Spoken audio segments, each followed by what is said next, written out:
Pagi hari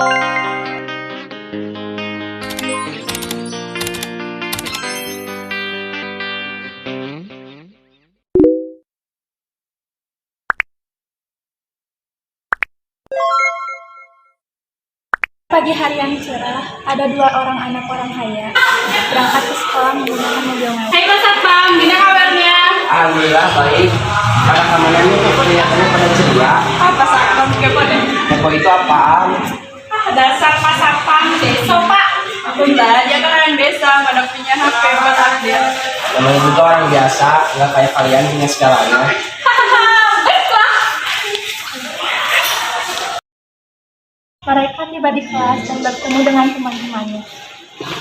Halo guys. Hari ini ada beda.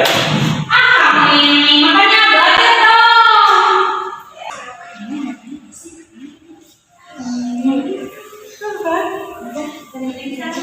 Di tengah-tengah mereka sedang mengobrol, muncullah Tridiani dan Warniati. Aduh, Rabia, bukan sengaja. Apa-apa? Maaf. Lihat bajuku gak seru lagi. Punya mata gak sih kamu? Dasar orang miskin. Ya, Rabia, punya mata dulu. Rasa orang miskin jualan wangi ya. Kamu ini dia itu bukan orang miskin, tapi dia orang yang tidak mampu. Sama aja, salah. Kita emang orang kurang mampu, tapi setidaknya kita masih bisa jaga sikap. Udah ya, aku juga minta maaf permisi. Kemudian mereka berdua, Aliza dan kawan-kawan pun merasa kesal mendengar ucapan Tridiani. Sementara itu, di tempat yang berbeda, ada seorang anak bernama Galih datang ke sekolah dengan berjalan kaki yang memiliki sejuta impian untuk digapai. Memulai semua aktivitas. Ya semua yang hari ini kali. Tak lama kemudian, bel pun berbunyi. Semua siswa pun masuk ke kelas masing-masing. Disinilah mulai terjadi banyak hal. Galih yang dikenal sebagai siswa yang rajin dan disiplin mulai masuk ke dalam kelas. Sedangkan Daniel menghilang entah kemana dan tidak muncul batang hidungnya. Sementara itu, geng orang kaya belum puas mengejek Warniasi. Mereka mulai mencari mangsa baru. Tampak dari kejauhan, Galih yang sedang berjalan menuju kelasnya sambil membawa buku yang berisi ilmu-ilmu, dihadang dengan kelompok anak orang kaya. Ya baunya kayak ada semester gitu. Wah, ternyata baunya dari situ. Dasar busuk. Aduh, kalian kenapa sih? Kita tuh nggak suka lo itu sekolah di sini, ngerti? Memangnya aku salah apa? Lo itu nggak selevel sama kita. Lo udah mencemari nama sekolah ini dengan bau gitu. Bau ya? Padahal kan tadi aku udah mandi, pakai parfum lagi.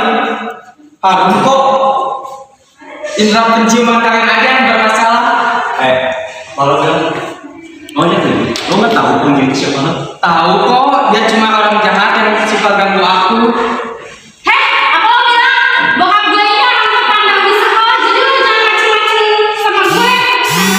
Aku gak takut sama kamu ataupun bapak kamu. Kurang aja nih anak. Tiba-tiba datang Ibu Agis. Ayo pada duduk. Siap bu.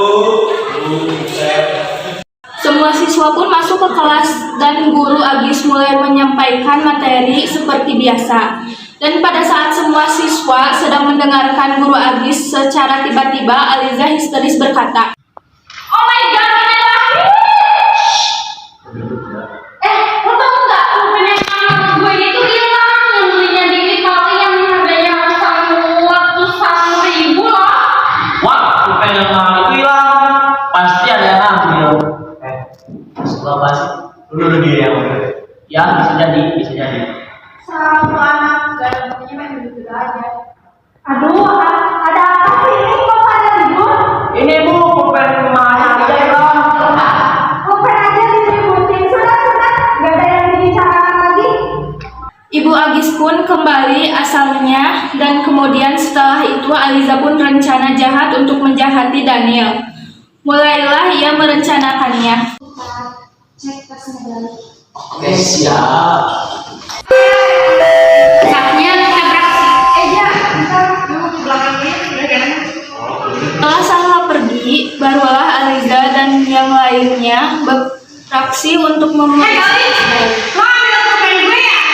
Enggak kok. Nggak ada maling aku. Hei kalian, tolong jangan gangguin dia. Apa sih kalian ini ikut campur aja urusan orang? Kalau masih gangguin dia kita bakal apain cemburu? Silakan panggil aja supaya kesini gurunya. Oke. Warmiasih dan Tridiani mencari bantuan dan keadilan untuk sahabatnya. Pada saat yang sama, Warmiasih keluar, masuklah Daniel ke dalam kelas. Melihat Galih yang sedang dikeroyok oleh Aliza dan kawan-kawan, Daniel pun menghampirinya. Dan terjadi pertikaian lagi. Kalian apa-apaan berani keroyokan? Pada saat sedang situasi, muncullah Guru Agis. Apalagi sih kalian kok pada ribut? Ini loh Bu yang ngambil pulpen saya. Gali, apa benar yang dikatakan Aliza? Enggak, Bu. Bohong dia, Bu. Intinya kita geledah aja Bu tasnya. Silakan. Nah ini Bu pulpen saya, kenapa ada di tasnya dia? Itu pulpen saya. Ini maaf loh. Gali, kamu saya beri hukuman. Tapi Bu, itu kan pulpen saya. Gak ada kata tapi. Kamu masih gak mau ngaku, saya tambah hukumannya. Tunggu Bu, jangan asal percaya pada Aliza. Kenapa dia bisa tahu kalau pulpennya dia ada di tasnya Gali dan bisa langsung menemukannya? Pasti ini sudah direncanakan. Apa benar yang dikatakan Daniel? Tiba-tiba muncullah Sahra. Saya merencanakannya tadi saya dengar sendiri. Baiklah, kalian saya beri hukuman dan kalian harus meminta maaf pada Gali. Ingat ya, lo belum menang dan lihat suatu saat nanti siapa yang akan menang. Alicia, kamu gak bisa bilang begitu. Yang kayak itu orang tuamu bukan kamu. Ah, masih banyak ngomong lo. Lu tuh orang miskin, jangan harap kalian bisa mengalahkan kami. Rata-rata kita kan semua mimpi, semua orang juga pasti mempunyai mimpi. Tidak ada salahnya jika kami mau mengejar mimpi, tapi menggunakan tenaga kami sendiri. Hawa, apa buktinya? Mungkin untuk sekarang belum ada, tapi suatu saat nanti pasti terwujud. Ayo kita bertarung siapa yang akan lebih sukses nantinya. Karena hidup itu sudah ada yang mengatur. Kita berani atau kalah. Cukup. Semoga kebenaran di antara kita ini akan baik-baik saja. Sahabat macam apa kamu ini semua? Jangan pernah kamu menganggap aku temanmu lagi. Dengan siapapun daripada berteman dengan Aliza. Baiklah, Dan hukuman nanti. siapa takut? Siapa takut men. Tahun kemudian, tepatnya saat mereka semua mengadakan sebuah kegiatan reuni, saat-saat di mana sebuah kenyataan tentang hidup mereka dibuktikan dan disaksikan. Kenyataan hidup antara kelompok anak orang kaya dan sekelompok orang miskin. Apa ya? Kelihatannya kayak kenal. Itu kan Aliza. Kayaknya bukan deh, coba kita sapa. Eliza. Gimana teman-temanmu? Teman-temanku, maksudmu Erlangga dan Asia, ya? Entahlah. Sudah banyak yang berubah, kenapa kamu tetap saja masih begitu? Iya, omonganmu dulu benar, aku akui aku kalah. Orang tuaku mengalami bangkrut sejak itu. Dan sekarang aku tidak punya apa-apa lagi. Ya, saya mendengarnya, lalu kenapa Asia sama Erlangga tidak bersama kamu lagi? Saat orang tuaku bangkrut, mereka meninggalkanku sendirian. Mereka tidak mau mempunyai teman yang tidak mempunyai apa-apa. Ih, dasar mereka itu, awas aja kalau ketemu. Kamu yang sabar ya, Ja.